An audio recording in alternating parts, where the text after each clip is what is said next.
Hello everyone, I'm next to Ido Netanyahu. Hello. Hello, how do you do? You're not only a doctor, Ido Netanyahu, you're also writing a play, right? Happy End. Happy End. I mean, I wrote novels, short stories, documentary books, but lately in the past few years I've been starting to write plays. I love it. I love working with the actors, with the directors. The whole scene is wonderful. And this particular play of mine, it's been shown in Israel, in Tel Aviv, also shown in Italy, and in Germany. Will be shown in the Russian-speaking countries shortly. And now we're in the process of producing it in the USA. And in a few days, May 21, here in LA, at the Museum of Tolerance at their theater, there's going to be a staged reading of the play with really wonderful actors. And that's part of the process of producing it here in America. So everybody invited, and it's for free. You just have to RSVP, right? No charge, as far as I know. Okay, and they have to go into the Museum of Tolerance internet site. It's called the Happy End, and they have to look for it on May 21 and just RSVP. Yeah, very simple. Tell me about the story. It happened in Berlin, right? It occurs in Berlin. It occurs in 1932, just around the time that Hitler gains power, just after the elections, and shortly after he actually becomes the Prime Minister of Germany. And it revolves around a Jewish couple living in Berlin, and around the question of how do they relate to reality, how do they assess events around them, and will they make the right decision? And the right decision is, are they going to leave Germany, or are they going to stay put? And of course, it's a life or death decision. They don't know it. They don't realize it. And that's basically the play. How do we, as human beings, know what's going on around us? And until the very last end of the very last scene, you don't really know what they're going to decide. So you promised me a happy end in this movie? It's a play. In this play. If it's going to be a Hollywood movie, of course it'll be a happy end. Okay. This is what I wanted to say. I'm not promising anything.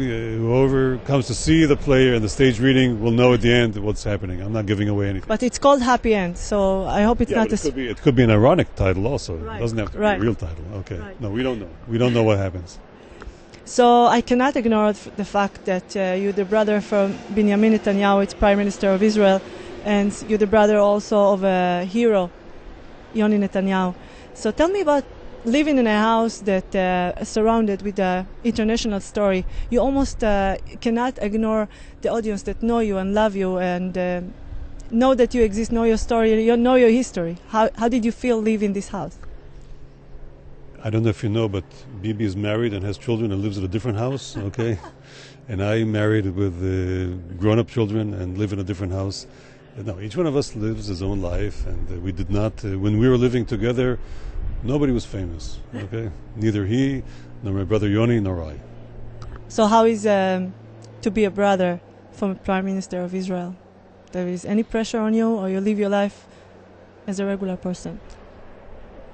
Pressure? There's no. I mean, look, I'm not a youngster. I'm not a kid. And when he became Prime Minister, I was already established as a physician and with a family. No, it affects him, believe me, but it doesn't. No, there's no. I mean, I'm very happy he's Prime Minister. Happy for him, and I think happy for the country as well. But it has no particular impact on my personal life. I used to be a paramedic anyway, and I know to be a doctor it's a full-time job, it's a hard job. You need to research, you need to read a lot. How did you find the time to be a writer also? I'm a lazy doctor, so I have a lot of time. No, I specifically, when I was finishing medical school and was thinking of what sort of residency I wanted, I knew I wanted to be a writer, and so I selected to be a radiologist because that allows you, if you so decide, it gives you free time because you don't have a clinic, you don't have patients, and that's what I've been doing. I've been working part-time as a physician, and the rest of the time, most of my time devoting it to writing my novels, my short stories, and now the last few years my plays. How do you choose the topic? How do you choose anything? It's something that all of a sudden you think about, and it sort of moves your fancy, and you think it's going to be interesting, and it's basically the artistic impulse. It's hard to quantify it or analyze it, what brings it about. I don't know. The topic just comes on its own, and you start working, and either what comes out is good or bad, and that's for people to decide. Did you choose one character in all of your movies, novels, short story, or play that represent you? Unconsciously? That is a question that all writers are asked, and I can only quote Gustave Flaubert, who said that, Madame Bovary c'est moi, is me. And that's true. Every character that you write, whether it's man, woman, or whatever, different types of women, different types of men, they all reflect something in you, and that's the only way that the character can be an authentic character, a real character, a three-dimensional character. Of course, you use different types that you see throughout your life, and you base certain segments on some people, but the inherent motivations, they should all there be within you. If your personality is varied enough, if it's rich enough, then you're able to produce something of essence, of worth, that's interesting. If your personality is flat, then you'll produce flat characters. We're happy to have you here in Los Angeles. And I wanted to ask you, it's two questions that I ask most of the people that I interview. Yeah. What's the best thing that ever happened to you in your life? The best thing that ever happened to me? That's a tough question. I know. There are many tough things. I have to, and just because I'm married, I have to say meeting my wife. I have no choice but to answer that way. Politically correct. And what's your dream? It's also true. Okay, it's true. And what's your dream? What's my dream?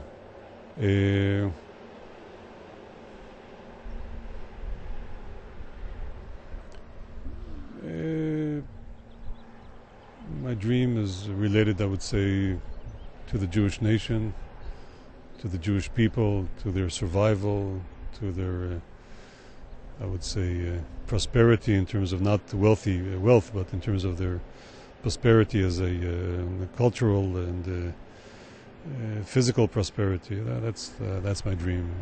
If you ask for one dream. Yeah. Sorry to change the subject, but everybody here and in Israel saw over the news that you lost your father really not too long time ago. Tell me about your father. My father was a great man, and I think the Israeli public at least came to know a little bit about him after he died. They didn't realize what his accomplishments were. To them, he was always the father of Yoni, the hero of Entebbe, and of the prime minister. And they came to find out that he did a few things in his long life with great accomplishments.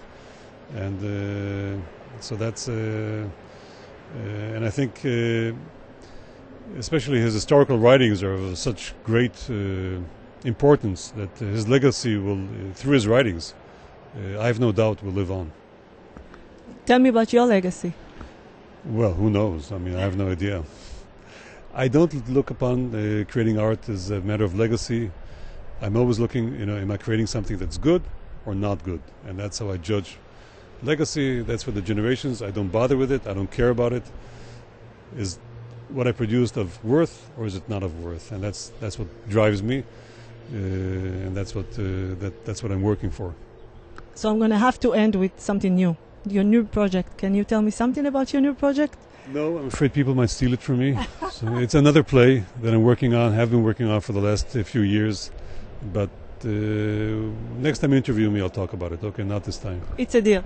Great. Okay, wonderful. Thank you for this interview. My pleasure. Thanks. Thank you for coming to visit Los Angeles. Listen, what could be bad? It's a beautiful sea, Malibu. I'll come here again. Maybe you're going to write about the girl that you met in Malibu. Some reporter that insisted to interview you. The Sharon. I might, yes, eventually. When one of my nightmarish stories, I'll do that, yes. Thank you. Okay. Thank you very much. Have a nice and comfortable flight home. Thank you very much. Thank